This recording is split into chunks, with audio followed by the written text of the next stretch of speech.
All right, Mark in the minivan is back. We are running errands. Vinny Vincent! How are you guys? Yeah, now my keys are actually stuck in the mesh of my raincoat. There we go.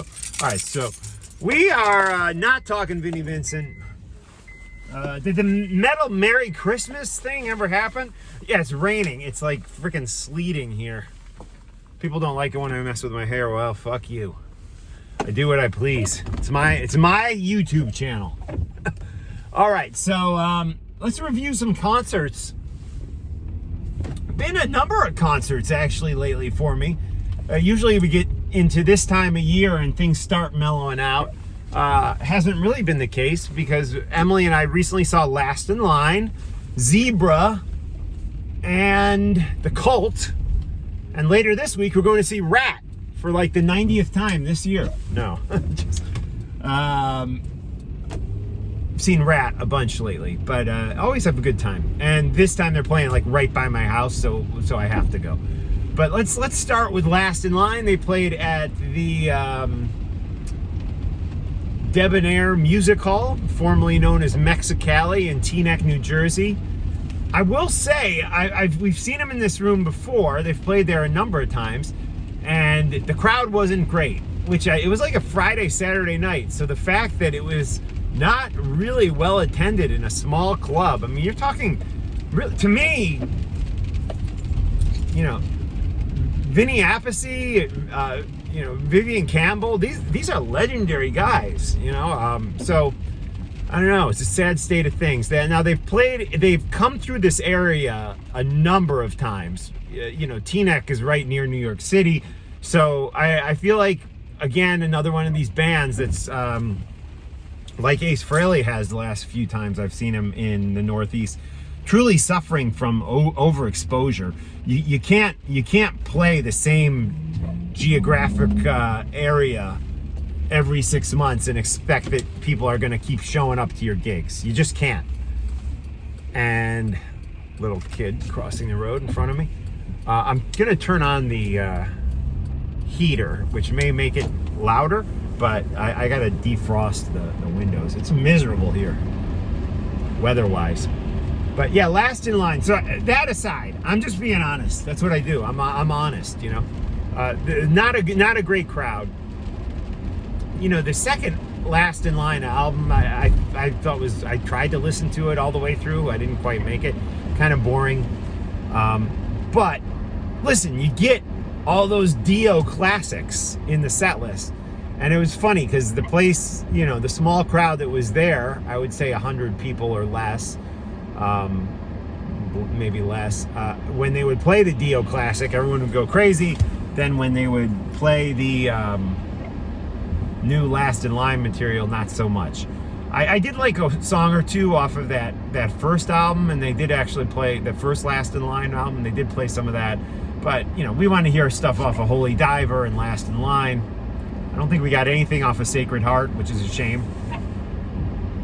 But Last in Line, I guess my third time seeing them, and they are always so much fun in concert. And again, it's mostly it's at least 50%, maybe 60% the Dio classics. So well worth it.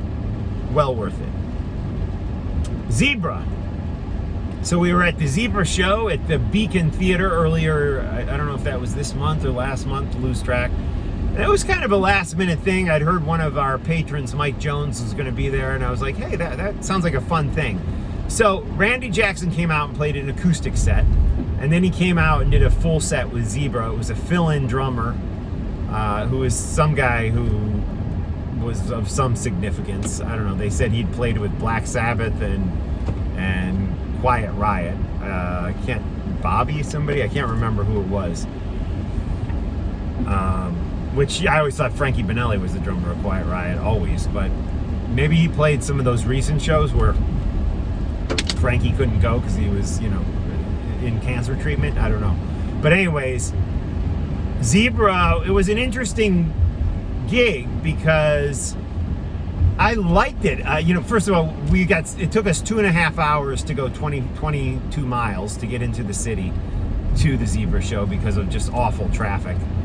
So we got there and I was in quite a miserable mood because there's nothing that cheers you up more than sitting in North Jersey traffic for 2.5 hours. But anyways, so once I had a beer or two, I kind of mellowed out. We basically walked in at the tail end of the acoustic set. So I was like, oh wow, we missed half of it. But then he came out with Zebra and played, the full electric set, which was great, and it was a different vibe. Did I say the Beacon? That's not where they played. It was the Gramercy.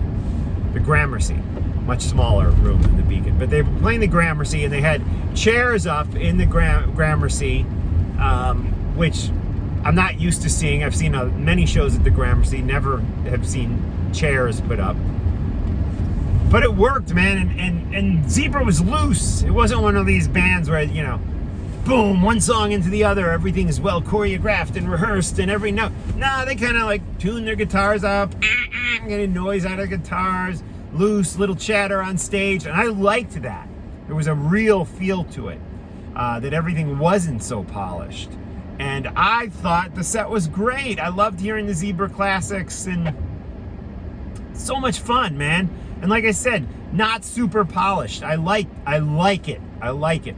You go back and listen to Zeppelin, bootleg Zeppelin stuff, that's how it was back in the day. Everything wasn't like, they tuned their guitars on stage. They didn't, the song ends, the next song starts, boom, boom, boom, boom. They say the same thing. There was a realness to the show. So Zebra, first time seeing them live, because I had been at a festival where they played, but I missed their performance when I was there a number of years back. So good stuff, and really hit all the old classics that you'd want to hear. And then the last band I saw was last weekend, The Cult. Was that last weekend or actually that was over a week ago at this point. And that was great too. That was at the Wellmont in New Jersey, and for the first time I've seen The Cult. I think that was my third time seeing them. But this was so good because it was the songs we want to hear. Listen, I don't love the Love album. She Sells Sanctuary is cool. The rest of it I could take or leave. But they played like 3 songs off of that. You got the songs you wanted to hear off Electric, and then I guess because it's the 30th anniversary, they really hit Sonic Temple hard. Played New York City, the song New York City, which apparently they haven't played in a very long time. A lot of Sweet Soul Sister, Firewoman, all the songs that you want to hear off of Sonic Temple. And it was a strong set. Really enjoyed it. Was surprised to see Damon Fox of the band Big Elf, which I liked. He was a guest on Talking Metal many years ago. Mike Portnoy played on at least 1, maybe 2 of their albums. Good stuff. Anyways, he was playing keys with The Cult, and I really, truly enjoyed it. It was a really fun night. So this Friday, it's Rat at that same venue, the Wellmont in Montclair, New Jersey, and a venue that Emily and I just love because it's so close to our house. We just Uber it over, and there's no nonsense trying to go through the tunnel into the city and all that fucking shit, or long drives. You can do some drinking, not worry about driving, and the shows are usually over by like 10:30, so we're home by 11:30 at the latest. So that's that. 3 shows that I just reviewed, and I must honestly say I enjoyed every one of them. I guess if I had to rank them, that's a tough one. There's a wire down right there. If I had to rank them, I would say, because they were all good, don't get me wrong, but I guess I think I'm gonna put The Cult number 1. I don't know, Zebra, well, I'm not gonna rank them. Zebra and Last in Line will be tied for the number 2 position. There you go. All right, I hope to be back soon with my review of Rat at the Wellmont this Friday. Support me on Patreon.